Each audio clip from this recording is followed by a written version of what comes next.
Good morning students. તો ગઈકાલે આપણે જે લાસ્ટ લેક્ચરમાં વાત કરી હતી એ વાત હતી ઓઝોન ગર્ત માટેની, બરાબર છે. તો ચેપ્ટરના હેડિંગ મુજબ આપણે બધી વાત એવી જ કરવાની છે કે કેવી રીતે પર્યાવરણ પ્રદૂષિત થાય છે. તો અત્યાર સુધી આપણે સામાન્ય એવી પ્રક્રિયાઓ જોઈ કે જેના દ્વારા આપણે સંસાધનોને દૂષિત કરતા હતા, હવા, પાણી અને જમીનને. હવે આ માનવ પ્રવૃત્તિઓની વાત જે આપણે પૂર્ણ કરી છે એના સિવાયની જો બીજી વાત કરીએ તો આજના ટોપિક મુજબ સંસાધનો જે છે એનો અનુચિત ઉપયોગ કરવાથી પણ પ્રદૂષણ ફેલાઈ શકે છે, નુકસાન થઈ શકે છે સંસાધનોને. હવે અહીંયા જે આપણે વાત કરવાની છે એ કુદરતી સંસાધનોની વાત છે.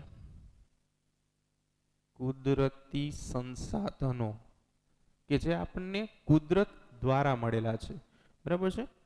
તો કુદરત દ્વારા જે સંસાધનો મળેલા છે એનો આપણે અનુચિત ઉપયોગ કરીએ છીએ, પ્રોપર વેથી જે યુઝ કરવામાં આવે છે એ નથી કરતા, અને એની જે જાળવણી જે છે એ પણ આપણે યોગ્ય પ્રમાણમાં કરી શકતા નથી. એને પરિણામે આનો જે છે ઘટાડો થાય છે સંસાધનોનો, બરાબર છે.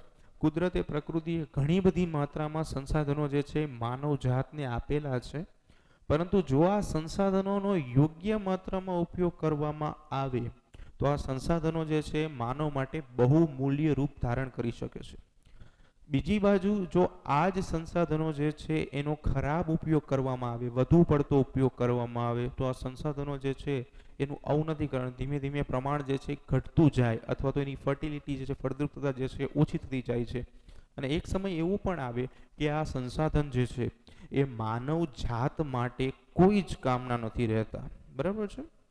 તો આજે આપણે એ જ ટોપિક ઉપર ચર્ચા કરવાની છે કે કુદરતે મનુષ્યને ઘણું બધું આપેલું છે, પણ મનુષ્યની જે લોભ લાલસા જે છે એને પરિણામે આ સંસાધનો જે છે દિવસે ને દિવસે પોતાની જે ઉપજ જે છે એ ઘટાડતા જાય છે, બરાબર.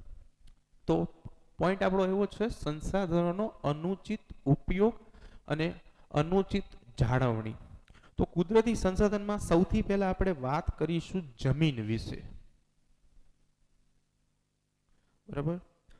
તો ખેતીવાડીની અંદર જમીન જે છે એ સૌથી મોટામાં મોટું સંસાધન છે. આની ફળદ્રુપતા જે છે એ ખૂબ અગત્યની છે, બરાબર. જેટલી ફળદ્રુપતા વધારે હશે એટલું પાકનું ઉત્પાદન વધારે થશે. તો આ જે જમીન છે એનું આપણે અત્યારે જોશું કે કેવી રીતે એના ખરાબ ઉપયોગને પરિણામે વધુ પડતો ઉપયોગ જે છે એ એના અવનતનું કારણ બની શકે છે. તો એની અંદર આપણે બે પોઈન્ટ્સ જોવાના છે. તો સૌથી પહેલો પોઈન્ટ આપણે જોઈશું તો એ છે જમીનનું ધોવાણ અને રણ સ્થળીકરણ. તો પહેલો પોઈન્ટ એવો છે જમીનનું ધોવાણ. હવે જમીન જે છે એ સૌથી ઉપરનો જે ફળદ્રુપ સ્તર છે એની આપણે વાત કરીએ છીએ. આ ફળદ્રુપ સ્તરની અંદર ઘણી માત્રામાં પોષક ઘટકો આવેલા હોય છે, તમને જોવા પણ મળે છે. આ બધા પોષક ઘટકો જે છે એ વનસ્પતિ દ્વારા ગ્રહણ કરવામાં આવે છે, જે વનસ્પતિના વૃદ્ધિ અને વિકાસ માટે ખૂબ જ અગત્યના હોય છે. તો જે જમીન છે એની અંદર આવેલા પોષક ઘટકો જે છે એ વનસ્પતિની વૃદ્ધિ અને વિકાસ માટે જરૂરી છે. પોષક ઘટકોની ગેરહાજરીમાં વનસ્પતિ ઘણી વખત પોતાનું જીવન ચક્ર પણ પૂર્ણ કરી શકતી નથી. તો આ બધા પોષક ઘટકો ક્યાંથી મળે છે? બધા જમીનમાંથી મળે છે, બરાબર છે, પોષક ઘટકો. હવે આ જમીનની અંદરથી જે મળતા પોષક ઘટકો છે સંગ્રહ થયેલો જ છે, પરંતુ શું થાય છે કે દિવસે ને દિવસે આ જમીન જે છે એનો ઉપયોગ વધારતા જઈએ છીએ. તો કયા એવા કારણો છે કે જે વધુ પડતા જમીનના ઉપયોગ અને ધોવાણ જે છે એને શરૂ કરે છે? ધોવાણનો અર્થ એવો થાય પોષક ઘટકો ધીમે ધીમે ઓછા થઈ જવા. અને બીજો શબ્દ જે છે એ છે રણ સ્થળીકરણ. હવે પહેલા આપણે જોઈએ જમીનનું ધોવાણ. તો જમીનના ધોવાણના કારણો,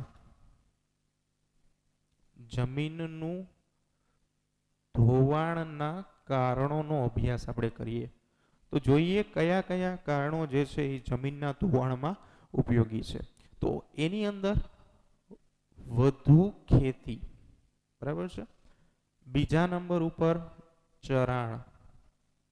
નંબર 3 ઉપર જોઈશું આપણે જંગલોનો નાશ,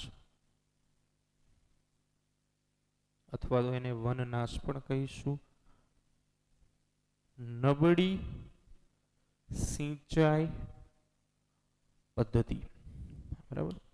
તો આ 4 કારણો જે છે એ જમીનના ધોવાણ માટે જવાબદાર છે. તો સૌથી પહેલા વાત કરીએ વધુ પડતી ખેતી, બરાબર છે. જમીન જે છે એની અંદર ઘણી માત્રામાં પોષક ઘટકો હાજર જ છે, પરંતુ અમુક મર્યાદા પણ છે. જો વધુને વધુ ખેતી કરવામાં આવે, બરાબર, કન્ટિન્યુઅસ સિઝન જે છે એની ઉપરથી વધુને વધારે ખેતી કરશું આપણે, તો થશે એવું કે જેટલા પાક આપણે ઉગાડીએ છીએ, જેટલી વનસ્પતિઓનો આપણે ઉપયોગ કરીએ છીએ, આ વધુને વધુ જો ઉપયોગમાં લેવામાં આવશે તો જમીનની અંદર રહેલા પોષક ઘટકો વધુને વધુ માત્રામાં વપરાશે. અને એને પરિણામે એક સમય એવો આવશે કે જે ફળદ્રુપ જમીન જે છે એ એક સમયે રણ પ્રદેશમાં બની જશે, કે જેની ફળદ્રુપતા જે છે એ ગુમાવી દેશે, બરાબર છે. તો વધુ પડતી ખેતીને પરિણામે શું થાય છે, તો કે પાક વધુ પોષક ઘટકો ઉપયોગમાં લેશે, જેથી જમીનની ફળદ્રુપતા જે છે એ ઘટે છે. બીજા નંબર ઉપર ચરાણની વાત કરીએ, બરાબર છે. તો ઘણા એવા વિસ્તારો હોય છે કે જે પશુઓના ચરાણ માટે ઉપયોગમાં લેવામાં આવતા હોય છે. પશુઓ જે છે ત્યાં ઘાસચારો જે છે ચરી શકતા હોય, તો એવા વિસ્તારને ચરાણ વિસ્તાર કહેવામાં આવે છે. તો વધુ પડતું ચરાણને પરિણામે શું થાય છે, તો કે જે ઘાસ ઉગેલું હોય છે ત્યાં પશુઓ જે છે જ્યારે ચરાણ માટે જાય છે તો એ ઘાસને મૂળ સાથે જમીનમાંથી ઉખેડી નાખે છે. આને પરિણામે શું થાય, તો કે જે સોઇલ જમીન જે છે એના જે લેયર્સ છે એ ઉપર નીચે થઈ જાય છે. એને પરિણામે પણ એનું ધોવાણ જે છે એ શક્ય છે. જંગલોનો નાશ, હવે અથવા તો વનનાશ જેને કહીએ છીએ. દિવસે ને દિવસે આપણે જંગલો જે છે આપણા સ્વાર્થ ખાતર લાકડું મેળવવા માટે અથવા તો અન્ય જંગલી પેદાશો મેળવવા માટે કાપીએ છીએ, બરાબર છે. તો આવી જે પદ્ધતિ છે એને પરિણામે શું થશે, તો એક સમય એવો આવશે કે જંગલ જે છે એનો નાશ થઈ જશે, એની જે સંખ્યા જે છે વૃક્ષોની એ ઓછી થઈ જશે, અને એને પરિણામે જમીન જે છે એ શું થઈ જશે, રણ પ્રદેશમાં કન્વર્ટ થઈ જશે, બરાબર છે. નંબર 4, નબળી સિંચાઈ પદ્ધતિ. તો ખાસ કરીને જ્યારથી હરિયાળી ક્રાંતિ આવી છે, બરાબર છે, આ ખેતીના પાકો માટે જવાબદાર છે. ખેતીના પાક માટે હરિયાળી ક્રાંતિ લાવવામાં આવેલી હતી. આવીને આવી એક શ્વેત ક્રાંતિ પણ છે, બરાબર છે, જે દૂધ ઉત્પાદન ક્ષેત્રે આવેલી છે. તો આવી બધી ક્રાંતિઓને કારણે શું થાય છે, તો કે હરિયાળી ક્રાંતિ ખેતીના પાકો માટે છે. ખેડૂતો વધુને વધુ ઉત્પાદન મેળવી શકે એના માટે હરિયાળી ક્રાંતિ લાવવામાં આવેલી છે. તો ઘણી વખત શું થાય, તો કે સિંચાઈ પદ્ધતિ યુઝ કરવામાં આવે છે, કે નદી કે નહેર જે છે એમાંથી એક નહેર કાઢીને આપણે અલગ અલગ ખેતરો સુધી પાણી પહોંચાડીએ છીએ. તો નબળી સિંચાઈ પદ્ધતિમાં ઘણી વખત એવું થતું હોય છે કે પ્રોપર માત્રામાં પાણી નથી મળતું, અને એને પરિણામે જમીન જે છે પોતાની ફળદ્રુપતા જે છે એ ગુમાવી દે છે. હવે પોઈન્ટ ઉપર આવીએ. વાત હતી આપણી જમીનના ધોવાણની, તો એના આપણે કારણો જોઈ લીધા કે આવા બધા કેટલાક કારણો છે. હવે આપણી પાસે જે જમીન ફળદ્રુપ જમીન છે, એક સમય એવો પણ આવશે કે આવા પોષક ઘટકો ઓછી માત્રામાં થઈ જશે એની અંદર, અથવા તો પોષક ઘટકો જે છે એ નાશ પામશે, જમીનમાંથી શૂન્ય થઈ જશે. તો પોષક ઘટકોનું પ્રમાણ એકદમ ઘટી જાય છે. તો જે ફળદ્રુપ જમીન હોય, ફળદ્રુપ જમીન જે છે કે જેની અંદર વનસ્પતિ માટેના પોષક ઘટકો પૂરતા પ્રમાણમાં હોય છે, આ ફળદ્રુપ જમીન જે છે એ રણ પ્રદેશમાં સ્થગિત થઈ જાય છે, રણ પ્રદેશમાં કન્વર્ટ થઈ જાય છે. તો આ આખો પોઈન્ટ હતો જમીનનું ધોવાણ અને રણ સ્થળીકરણ. તો આપણો જે મેઇન પોઈન્ટ છે એના જેવું જ કામ છે. જુઓ કે આપણે અહીંયા સંસાધનનો અનુચિત ઉપયોગ કર્યો, બરાબર છે, વધુ પડતી ખેતી કરી, ચરાણ વધારે કર્યું, જંગલોનો નાશ કરતા ગયા, નહેરોને નબળી સિંચાઈ પદ્ધતિ ઉપયોગમાં આવી. તો આ બધાને પરિણામે શું થયું, તો કે જે આપણું સંસાધન જમીન ફળદ્રુપ જમીન હતું એનું કન્વર્ઝન શેમાં થઈ ગયું, રણ પ્રદેશમાં, બરાબર છે.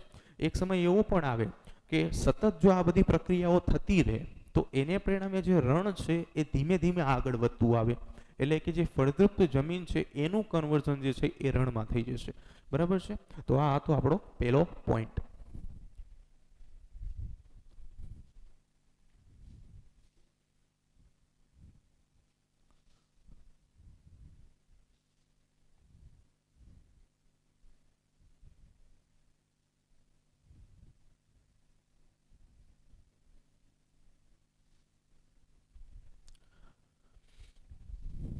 ઓકે, તો જે સેકન્ડ પોઈન્ટ છે એ છે જમીનમાં પાણીનો ભરાવો થવો. જો હવે સામાન્ય રીતે શું છે કે કોઈ પણ વનસ્પતિ છે, ધારી લઈએ કે આ એક વનસ્પતિ છે, બરાબર છે.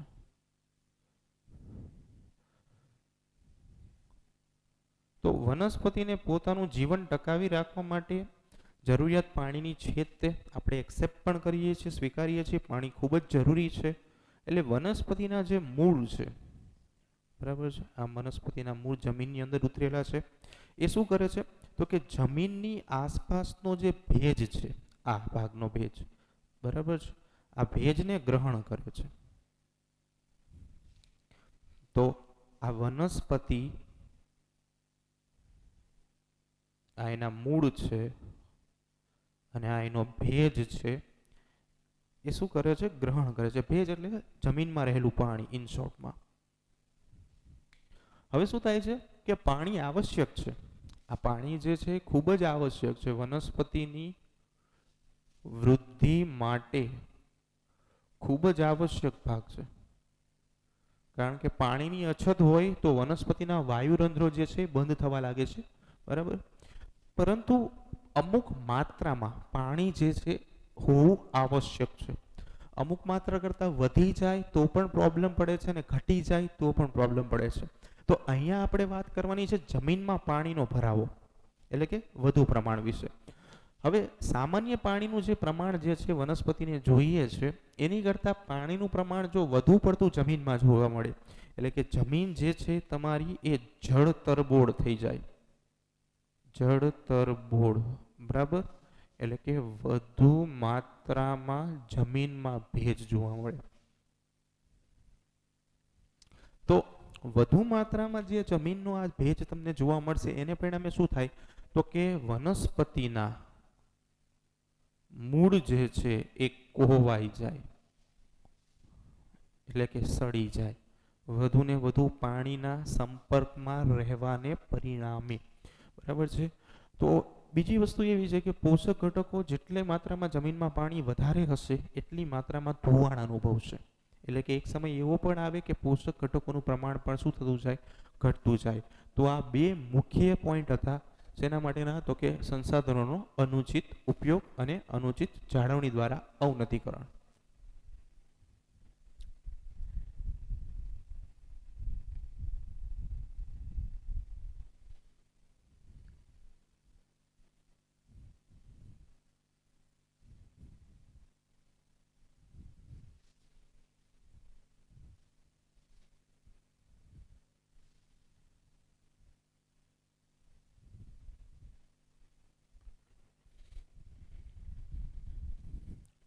ઓકે, તો આપણે જે વાત કરતા હતા સંસાધનોના અવનતિકરણની, એની અંદર એક પોઈન્ટ આપણે એવો પણ જોવાનો છે જે છે વન વિનાશ, બરાબર છે, અથવા તો નિર્વનીકરણ. નિર્વનીકરણ અને વનનાશ. હવે પ્રકૃતિએ માણસને ઘણું બધું આપેલું છે અને દિવસે ને દિવસે વધુ ને વધુ જે છે આપતા જાય છે. પરંતુ માણસની જે ઈચ્છાઓ અને આકાંક્ષાઓ છે એ પ્રકૃતિના આપવામાં આવેલા ઘટકો કરતાં ખૂબ વધારે છે. એટલે વધુ પડતી આકાંક્ષાઓ પૂર્ણ કરવા માટે મનુષ્ય જે છે વધુ ને વધુ માત્રામાં જંગલો કાપતો જાય છે અને ત્યાં જે છે સફાઈ કરીને નવી નવી જમીન જે બને છે એનો કંઈક ને કંઈક ઉપયોગ કરતો જાય છે. તો એના માટેનો પોઈન્ટ છે નિર્વનીકરણ અને વનનાશ. તો જો સૌથી પહેલાં આપણે વાત કરીએ વનનાશ વિશેની, તો વૈશ્વિક રીતે આપણે વિચારીએ તો આજે આપણી પૃથ્વી છે, બરાબર, એની અંદર સેન્ટ્રલ ઝોનમાંથી વિષુવવૃત્ત પસાર થાય છે, ઉપરની બાજુ કર્કવૃત્ત પસાર થાય છે અને નીચેની બાજુ મકરવૃત્ત પસાર થાય છે, બરાબર. એટલે કે અહીંયાનો જે વિસ્તાર છે એ વિષુવવૃત્તીય ભાગ છે, આ ઉપરનો કર્કવૃત્ત છે અને નીચેનું મકરવૃત્ત છે. હવે આ જે વિસ્તાર છે ત્યાં સૂર્યના કિરણો એકદમ સીધા પડે છે, બરાબર છે. એટલે એને આધારે આપણે પૃથ્વીના અમુક વિસ્તારો પાડેલા છે. ફોર એક્ઝામ્પલ કે આપણે અહીંયા બે જ વિસ્તાર વિશે ભણવાનું છે, એટલે બે વિશે જ વાત કરીશું. એક છે ઉષ્ણકટિબંધીય વિસ્તાર, ગરમ આબોહવા વાળો વિસ્તાર જે છે એ ઉષ્ણકટિબંધીય વિસ્તાર વિશે વાત કરીશું. અને બીજા નંબર ઉપર આપણે વાત કરીશું શીતોષ્ણ વિસ્તાર, શીતોષ્ણ કટિબંધીય વિસ્તાર, જે ઠંડો વિસ્તાર છે, બરાબર. તો ઉષ્ણ કટિબંધ કે જે ગરમ વિસ્તાર છે, શીતોષ્ણ કટિબંધ ઠંડો વિસ્તાર છે. તો ઉષ્ણ કટિબંધના કુલ 40% જેટલા જંગલો અહીંયા નાશ પામેલ છે અને શીતોષ્ણ કટિબંધના 1% જંગલો એ નાશ પામી ચૂકેલા છે. તો દિવસે ને દિવસે આવા ખૂબ જ મોટા પ્રમાણમાં જંગલો જે છે એનો વિનાશ થતો જાય છે માનવ પ્રવૃત્તિઓના કારણે, અથવા તો માનવની સંસાધનો મેળવવાની ભૂખના કારણે. ખાસ કરીને ટકાવારીઓ જે છે યાદ રાખજો, અગત્યના, બરાબર, એક માર્કના પ્રશ્નોમાં પણ ખૂબ અગત્યતા ધરાવે છે. હવે આવી જ વાત કરીએ તો ભારતે પોતાના જે જંગલો છે એના વન માટે પોતાની એક પોલિસી બનાવેલી છે કે જેને આપણે ભારતની રાષ્ટ્રીય વન નીતિ તરીકે ઓળખશું. 1988માં જાહેરાત કરેલી હતી. ભારતે પોતાની વન નીતિ 1988માં જાહેર કરેલી હતી, બરાબર છે. હવે આ વન નીતિ પ્રમાણે જંગલોનું ડિસ્ટ્રીબ્યુશન એમને બતાવેલું છે કે કેટલા વિસ્તારમાં જંગલો ક્યાં હોવા જોઈએ, કયા ભાગમાં કેટલા જંગલો હોવા જોઈએ. તો એની અંદર જે વન નીતિ છે એમાં ડુંગર અને મેદાન એવા બે પ્રદેશોમાં જંગલો જે છે એને વિભાજિત કરી નાખેલા છે. એટલે આને વન નીતિમાં શું કરેલું છે કે જે જંગલો છે એ જંગલોને એક તો ડુંગરાળ વિસ્તારના જંગલો, વિસ્તાર પરના જંગલો, અને બીજા નંબર ઉપર મેદાની વિસ્તારના જંગલો, બરાબર. આ ડુંગરાળ અને મેદાની વિસ્તાર જે જંગલો જે છે પર્વતો પર આવેલા છે, બરાબર છે, એને આપણે ડુંગરાળ વિસ્તારના જંગલો કહીશું. અને જે જંગલો સપાટ મેદાન વિસ્તાર ઉપર આવેલા છે તે મેદાની વિસ્તારના જંગલો તરીકે ઓળખવામાં આવે છે. તો ભારતે જે પોતાની વન નીતિ બનાવી છે એ વન નીતિ અનુસાર ડુંગરાળ વિસ્તાર પર કુલ 67% જંગલો હોવા જોઈએ, 67%. અને બાકીના જે 33% જંગલો છે, 33%, એ મેદાની વિસ્તારમાં હોવા જોઈએ, બરાબર, ભારતની રાષ્ટ્રીય વન નીતિ અનુસાર.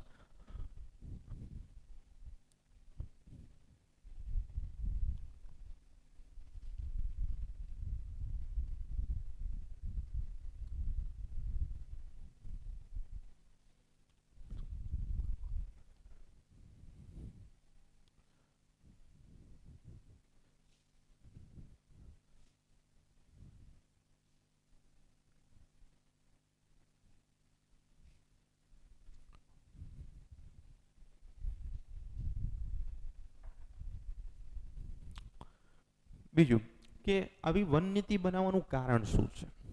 તો ભારતની અંદર પણ દિવસે ને દિવસે જે જંગલ વિસ્તાર જે છે ને ઘટતો જાય છે, બરાબર. અમુક આંકડા જે છે બુકની અંદર આપેલા છે. ફોર એક્ઝામ્પલ એક આવા આંકડા છે કે ભારતની અંદર 20મી સદીની શરૂઆતમાં કુલ જંગલ વિસ્તાર જે છે એ 30% જેટલો હતો, 30%, બરાબર છે. આ ક્યારે હતો તો કે જ્યારે 20મી સદીની શરૂઆત થઈ હતી ત્યારે, સ્ટાર્ટિંગમાં, બરાબર છે, 30% જેટલો.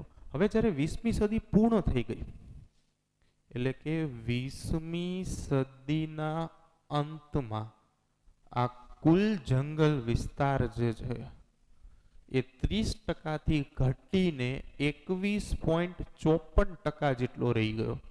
એટલે બહુ જ મોટો ઘટાડો કહી શકાય. અને ડાયરેક્ટ 30%થી આપણે અહીંયા પહોંચી ગયા. અને આ વિસ્તાર જે આપણે ટકાવારીમાં વાત કરેલી છે એ છે ભારતના કુલ વિસ્તારના. એટલે કે ભારતનું જે કુલ ક્ષેત્રફળ છે એ ક્ષેત્રફળનું 30% ભાગ જે છે એ જંગલ વિસ્તાર હતો. ક્યારે? 20મી સદીની શરૂઆતમાં. હવે આ વિસ્તાર જે છે જ્યારે 20મી સદી પૂર્ણ થઈ ગઈ, એનો અંત ભાગ આવી ગયો, ત્યારે ઘટીને કેટલો થઈ ગયો? 21.54%, કે જે બહુ જ મોટો ઘટાડો કહી શકાય. બરાબર છે. ટકાવારીમાં ભલે નાનો આંકડો લાગતો હોય, પરંતુ જ્યારે આપણે ક્ષેત્રફળની દ્રષ્ટિએ વિચારીએ ને તો આ ઘટાડો જે છે બહુ જ લાર્જ અમાઉન્ટ કહી શકાય, જે ભારત માટે બહુ મોટી નુકસાનકારક બાબત કહેવાય. બરાબર છે. બીજું કે હવે જે આ વનનાશના કારણોની જો વાત કરીએ તો એની અંદર વનનાશના થોડા કારણોની ચર્ચા કરીએ. તેમાં પહેલું અગત્યનું, અને 2 માર્કના પ્રશ્ન પણ પૂછાઈ શકે. બરાબર છે. કાપો સળગાવો. કાપો સળગાવો ખેતી અથવા તો એને ઝૂમ પદ્ધતિની ખેતી અથવા તો ઝૂમ ઉછેર તરીકે પણ ઓળખવામાં આવે છે. તો આ જોઈએ. પહેલો પોઈન્ટ આપણો એવો છે, કાપો સળગાવો ખેતી, અથવા તો એનું બીજું નામ છે ઝૂમ પદ્ધતિની ખેતી અથવા તો ઝૂમ ઉછેર. આજે જે ખેતી એ ભારતના ઉત્તર અને પૂર્વીય રાજ્યોમાં ખૂબ જ પ્રખ્યાત છે.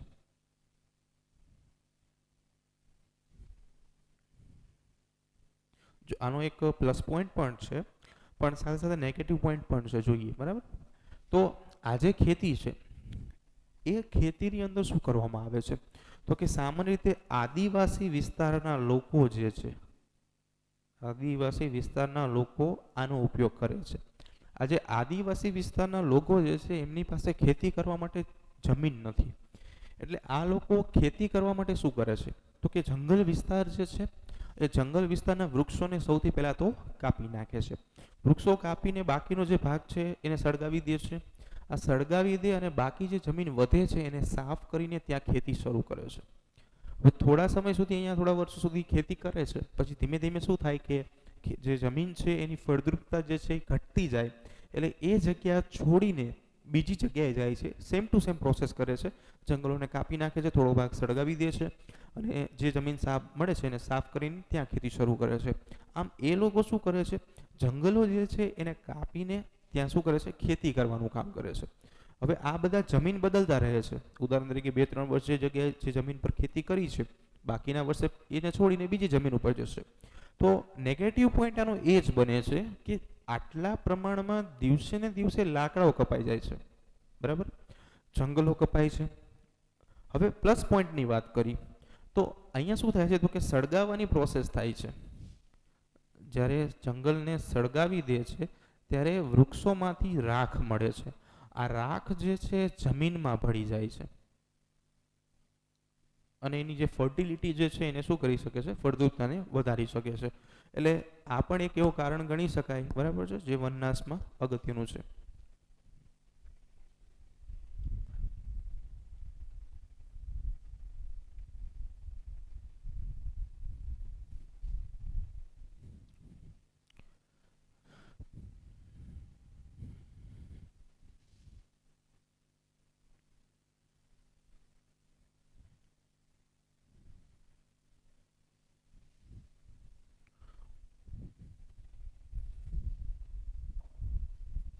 ઓકે. તો હવે આપણે એવો પોઈન્ટ જોવાનો છે કે વનનાશની અસર અથવા તો વનનાશનું પરિણામ. બરાબર છે. વનનાશની અસર અથવા તો વનનાશનું પરિણામ. તો આપણે જે જંગલો કાપી નાખીએ છીએ, જંગલોનો નાશ કરીએ છીએ, એનું શું પરિણામ બની શકે ભવિષ્યમાં? બરાબર છે. તો પેલું જ એવું છે કે રણ સ્થળીકરણ થઈ શકે.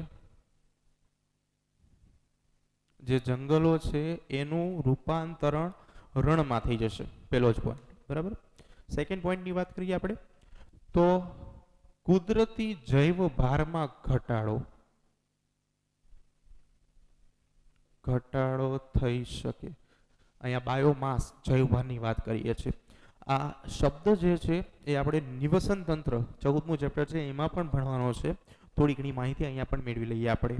તો જૈવભાર શું છે? તો કે ફોર એક્ઝામ્પલ કોઈ પણ વનસ્પતિ છે, બરાબર છે, વનસ્પતિ પોતાના પર્ણો ધરાવે છે, સ્વયંપોષી છે. એટલે વનસ્પતિ શું કરે છે? તો કે સૂર્યપ્રકાશ જે છે એનો યુઝ કરે છે. સૂર્યપ્રકાશ, સનલાઇટ, સૂર્યપ્રકાશનો ઉપયોગ કરીને પોતાની પાસે રહેલું ક્લોરોફિલ એની હાજરીમાં, સૂર્યપ્રકાશની હાજરીમાં ક્લોરોફિલનો ઉપયોગ કરીને પ્રકાશ સંશ્લેષણની ક્રિયા કરે છે. ફોટોસિન્થેસિસ, બરાબર, પ્રકાશની હાજરીમાં સંશ્લેષણ કરવું. અને શું કરે છે? પોતાનો ખોરાક ગ્લુકોઝ બનાવે છે. આવું તમે સમીકરણ પણ ભણી ગયા છો. 6CO2 plus 12H2O gives C6H12O6 plus 6O2 plus 6H2O. બરાબર છે. આ આખું પ્રકાશ સંશ્લેષણનું સમીકરણ છે અને એની જે નિપજ જે છે પ્રોડક્ટ, ઇટ ઇઝ ગ્લુકોઝ બનાવે છે. બરાબર છે. તો અહીંયા જે બનેલો ગ્લુકોઝ છે એ ગ્લુકોઝ ખોરાક તરીકે કામ કરે છે વનસ્પતિમાં. સાથે સાથે જેટલી વનસ્પતિની જરૂરિયાત છે એટલી માત્રામાં ગ્લુકોઝ જે છે એનું ઓક્સિડેશન કરશે, શ્વસનની પ્રક્રિયામાં ઉપયોગ કરશે અને એનું રૂપાંતરણ એટીપી, એડિનોસાઇન ટ્રાઇફોસ્ફેટમાં કરશે. પરંતુ જે વધારાનો પડેલો ગ્લુકોઝ છે, આ વધારાનો પડેલો ગ્લુકોઝ જે છે વનસ્પતિ સંગ્રહણ કરશે પોતાની અંદર. ગ્લુકોઝ સ્વરૂપે, સ્ટાર્ચ સ્વરૂપે વનસ્પતિ જે છે એ વધારાના ખોરાકનો સંગ્રહ કરે છે. તો એક વર્ષ દરમિયાન, ખાસ યાદ રાખજો, એક વર્ષ દરમિયાન વનસ્પતિએ જેટલો પણ ગ્લુકોઝનો જથ્થો પ્રોડ્યુસ કર્યો છે, બનાવ્યો છે, એને આપણે એનો કહીશું જૈવભાર. બરાબર. તો હવે જંગલો જ નહીં રહે, વનસ્પતિ જ નહીં રહે તો પ્રકાશ સંશ્લેષણ થવાની સંભાવના ઘટી જશે. નંબર 3 કે વનસ્પતિ જે છે એ વાતાવરણના CO2 નો ઉપયોગ કરે છે, ઓક્સિજન મુક્ત કરે છે. બરાબર છે. જો CO2 યુઝ કર્યું, ઓક્સિજન રિલીઝ કર્યો, તો આને પરિણામે શું થાય છે? કાર્બન ડાયોક્સાઇડનો ઉપયોગ, CO2 નો મુક્ત કરવાની પ્રક્રિયાને પરિણામે વાતાવરણમાં વાયુનું જે પ્રમાણ છે ને એ બેલેન્સ થાય છે, સંતુલન જળવાઈ શકે છે. પરંતુ વનસ્પતિની ગેરહાજરીમાં શું થાય? તો કે CO2 નું પ્રમાણ જે છે એ વધે છે. આના સિવાય વાતાવરણમાં જે વાયુનું પ્રમાણ જે છે એ પણ ખોરવાઈ શકે, એવું પણ તમે પોઈન્ટ લખી શકો છો. બીજા નંબર ઉપર કે વરસાદનું અનિયમિતપણું. વૃક્ષો જે છે વરસાદ લાવવામાં પણ બહુ મહત્વની ભૂમિકા ભજવે છે. બરાબર છે. વરસાદનું પણ અનિયમિતપણું, જમીનનું ધોવાણ થઈ શકે, કારણ કે વનસ્પતિના મૂળ જે છે એ જમીનને સાથે જકડી રાખે છે વનસ્પતિને, એટલે ધોવાણ જે છે ઓછું થાય છે. પરંતુ અહીંયા જમીનનું ધોવાણ પણ થઈ શકે છે. બીજું કે જે વન્ય સજીવો જે છે એનો નાશ, વન્ય સજીવોનો નાશ.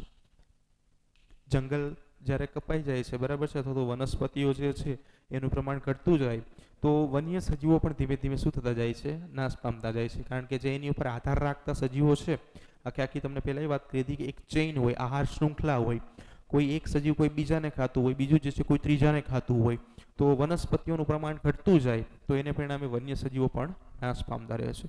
તો આ બધી સમસ્યા શેના કારણે થઈ? વનનાશ. તો આપણે આને અટકાવવું હોય, વનનાશને આપણે અટકાવવું હોય તો શું કરી શકાય? એક પોઈન્ટ છે પુનઃવનીકરણ. પુનઃવનીકરણનો અર્થ એવો થાય કે ફરી વખત જંગલનું નિર્માણ કરવું. ફરી વખત જંગલોનું નિર્માણ કરવું, એ છે પુનઃવનીકરણ.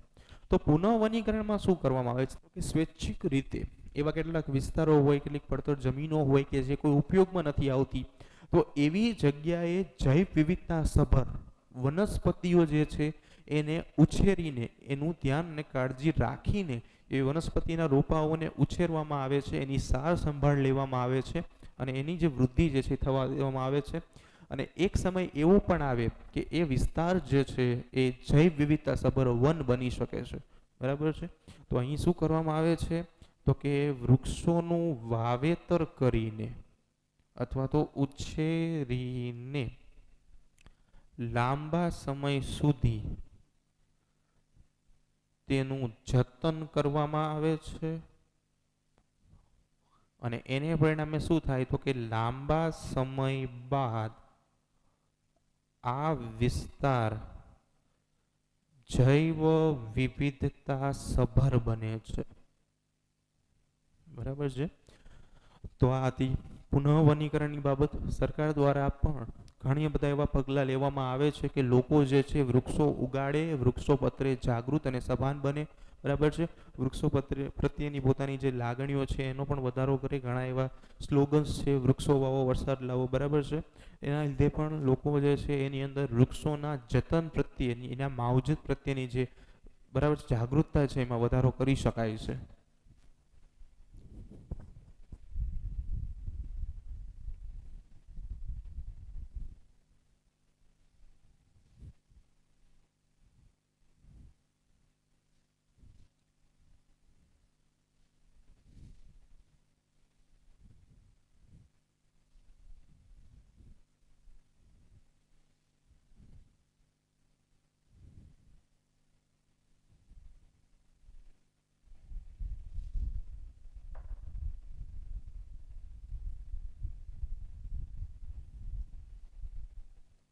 ઓકે, તો વાત આપણે કરતા હતા જંગલોની.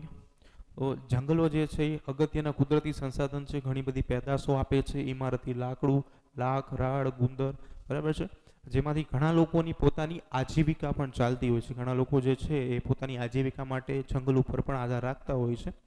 તો હવે આપણે જોવાનું છે કે આવા જંગલો બચાવવા માટે લોકોએ કેવા પ્રયાસો કર્યા છે. તો આપણો નેક્સ્ટ ટોપિક એ જ છે કે વન સંરક્ષણમાં લોક ભાગીદારી. વન સંરક્ષણમાં લોક ભાગીદારી. બરાબર છે. બે ટોપિક જોવાના છે. બરાબર છે. સમાજ વિદ્યાને લગતા ટોપિકો છે. હવે એમાં પહેલી જ વાત આપણે જે કરવાની છે એ વાત કરવાની છે અમૃતા દેવીની. અમૃતા દેવી બિશ્નોઈ. તો પોઈન્ટ એવો છે કે લોકો કેવી રીતે જંગલની જાળવણી પ્રત્યે સભાન બનેલા છે અથવા તો એના માટેના કેટલાક કિસ્સાઓ છે જે ભૂતકાળમાં થઈ ગયા છે.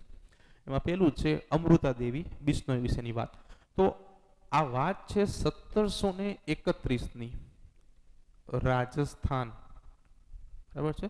1731માં જે રાજસ્થાનના જોધપુર, હવે થાય છે એવું કે જે રાજા જે છે એને પોતાના મહેલ માટે લાકડાઓની જરૂર પડે છે. એટલે રાજા જે છે એ પોતાના સૈનિકોને હુકમ કરે છે કે જાઓ જંગલમાં જઈને લાકડા લઈને આવો. બરાબર છે. એટલે સૈનિકો જે છે એ જંગલમાં લાકડા કાપવા માટે જાય છે. ત્યાં આ જંગલોની અંદર રહેતી એક બિશ્નોઈ પ્રજા જે લાકડાઓ પ્રત્યે ખૂબ જ પ્રેમાળ સ્વભાવ ધરાવતી હતી. એ બિશ્નોઈ પ્રજા જે છે એ લાકડા કાપવાની મનાઈ ફરમાવે છે સૈનિકોને.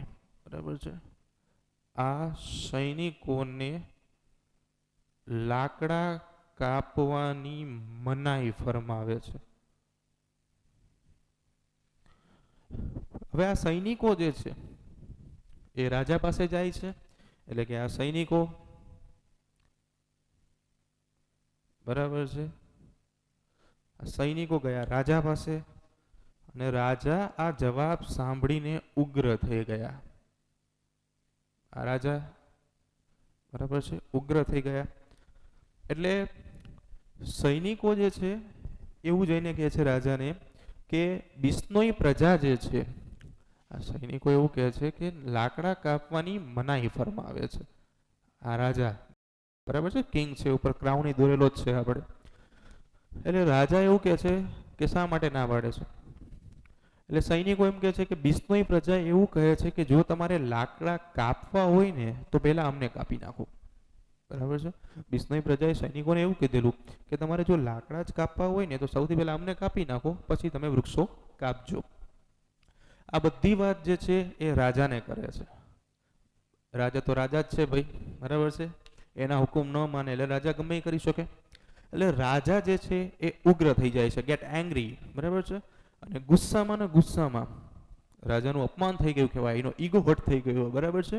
ગુસ્સામાં ને ગુસ્સામાં રાજા જે છે એ સૈનિકોને આદેશ આપે છે કે જાઓ જઈને એમને પણ કાપી નાખો. એટલે સૈનિકો જે છે એ પાછા જાય છે એ જ જગ્યાએ કે જ્યાં બિશ્નોઈ પ્રજાતિ રહેતી હતી, અને ત્યાં જઈને વૃક્ષો કાપવાનો આદેશ આપે છે કે જાઓ વૃક્ષો કાપો. લોકો જે છે વૃક્ષોને બાદ પડીને, બરાબર છે, ચોંટી જાય છે કે તમે વૃક્ષો કાપવા માંગો છો તો પહેલાં અમને કાપો. પરંતુ સૈનિકો જે છે એ રાજાની આજ્ઞાનું પાલન કરે છે અને માણસો ઉપર કુહાડીના ઘા લગાડે છે.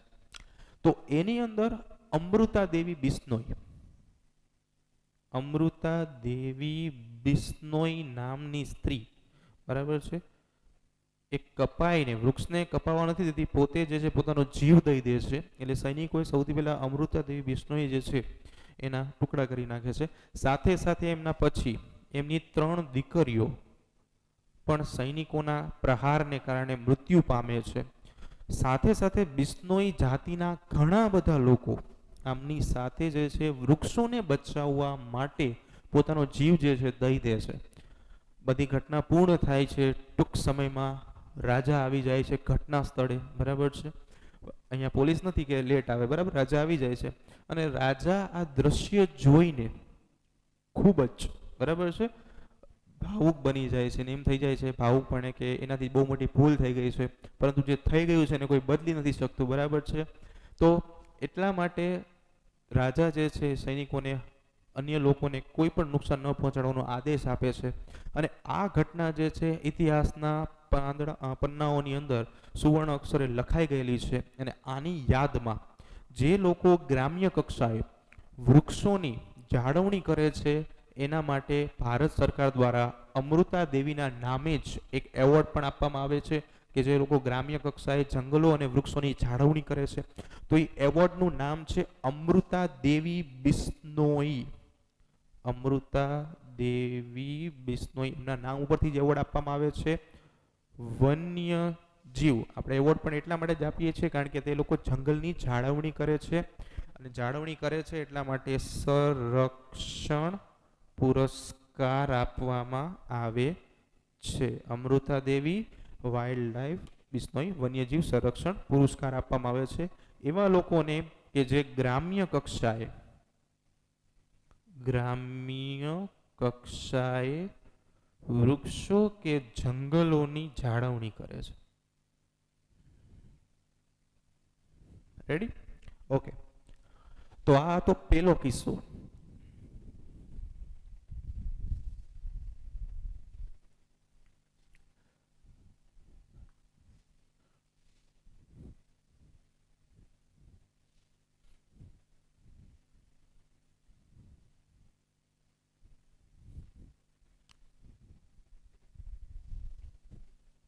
ઓકે, આવો નવો બીજો કિસ્સો જે છે એ જોવાનો છે, જે છે ચિપકો આંદોલન. સમાજ વિદ્યામાં અભ્યાસ કરેલો હશે કદાચ આનો. તો ચિપકો આંદોલન, આ ચિપકો આંદોલન જે છે 1974માં થયેલી ઘટના છે, અને ઘટના થયેલી હતી હિમાલયના ગઢવાલમાં. ગઢવાલ. આમાં એવું હતું કે સરકાર દ્વારા ઘણા વૃક્ષો જે છે એ કાપવાની અનુમતિ આપવામાં આવેલી હતી, પણ અહીંયા રહેતા સુંદરલાલ બહુગુણા અને એમના એક મિત્ર હતા ચંડી પ્રસાદ, બરાબર છે. આ બંને એ વૃક્ષો કાપવાની મનાઈ ફરમાવી, બરાબર છે. ત્યારબાદ એમને શું કર્યું હતું કે ખાસ કરીને વૃક્ષોને બથ લગાવીને ચોંટી ગયા. એટલે લોકો જે છે જે લોકો વૃક્ષો કાપવા માટે આવેલા હતા એ વૃક્ષો કાપી ન શક્યા, બરાબર છે. એમને પણ એવું કીધું કે વૃક્ષો કાપો એ પહેલાં અમને કાપો. એટલે તેના નામ ઉપરથી આ આંદોલન જે છે એ ચિપકો આંદોલન તરીકે ઓળખાય છે. ખૂબ જ સફળ આંદોલન છે અને આખા ભારતમાં ખૂબ ચર્ચાયેલું આંદોલન છે, બરાબર છે. હવે આ બધી વાત આપણે જે કરી એ વન સંરક્ષણમાં લોક ભાગીદારીની હતી. ત્રીજો એક પોઈન્ટ બાકી છે. હવે સામાન્ય શું છે કે સરકાર જે છે એ જંગલો જે છે એના સંરક્ષણમાં લોકોની ભાગીદારી પણ ઉમેરે છે, કે જેને ઇન શોર્ટમાં JFM તરીકે ઓળખવામાં આવે છે. JFM ફૂલ ફોર્મ ખાસ યાદ રાખજો, જોઈનિંગ ફોરેસ્ટ મેનેજમેન્ટ. બરાબર છે કે આ પોલિસી જે છે 1980 થી સ્ટાર્ટઅપ કરવામાં આવેલી હતી. કે આની અંદર શું થાય છે કે જે લોકો જંગલ પ્રદેશમાં વસે છે એ લોકો જંગલની જાળવણી કરે છે, અને આ જંગલની જાળવણીને પરિણામે જોઈનિંગ એટલે બંનેનો સહકાર છે આમાં સરકાર અને જંગલ વિસ્તારમાં રહેતા લોકો બંને ભાગીદારી દ્વારા વન સંરક્ષણ કર દર્શાવે છે. બરાબર છે. અને એ છે JFM. હવે આમાં ફાયદો શું થાય તો કે જંગલની જાળવણીને પરિણામે આજે જંગલની જાળવણી કરવામાં આવશે એને કારણે કેટલીક જંગલની પેદાશો મળે છે. તો કઈ કઈ જંગલની પેદાશો છે? તો એની અંદર ઇમારતી લાકડું, સાથે સાથે રાડ, લાખ, ગુંદર, ફળો વગેરે જેટલી કેટલીક જંગલની પેદાશો મળે છે. આના સિવાય ઔષધિઓ પણ મળે છે. તો આ જે જંગલની પેદાશો છે એમાંના અમુક ટકા ભાગ જે છે, અમુક ટકા ભાગ એ સરકારને મળે છે, અને અમુક ભાગ જે છે એ જે જાળવણી કરનાર નાગરિકોને મળે છે. બરાબર છે. એટલે બંને જે છે એ ફોરેસ્ટ JFM દ્વારા શું કરે છે? ભાગીદારી દ્વારા વન સંરક્ષણ કરી શકશે. બરાબર છે. તો અહીંયા આપણે આ ચેપ્ટર જે છે એને પૂર્ણ કરી છીએ. બીજું કે તમને ચેપ્ટરને લગતા કોઈ પણ ડાઉટ્સ હોય, ક્વેરી હોય તો તમે અમારા વોટ્સઅપ નંબર ઉપર તમારા ડાઉટ્સ, ક્વેરી, ડિફિકલ્ટીઝ તમે જે કહો છો એ સેન્ડ કરી શકો છો. બરાબર. તમને રિપ્લાય મળશે વહેલો કે મોડો. બરાબર છે. બીજું કે ઘરે રહો, સુરક્ષિત રહો અને અમારી સાથે અભ્યાસ પણ કરતા રહો. બરાબર છે. ઓકે.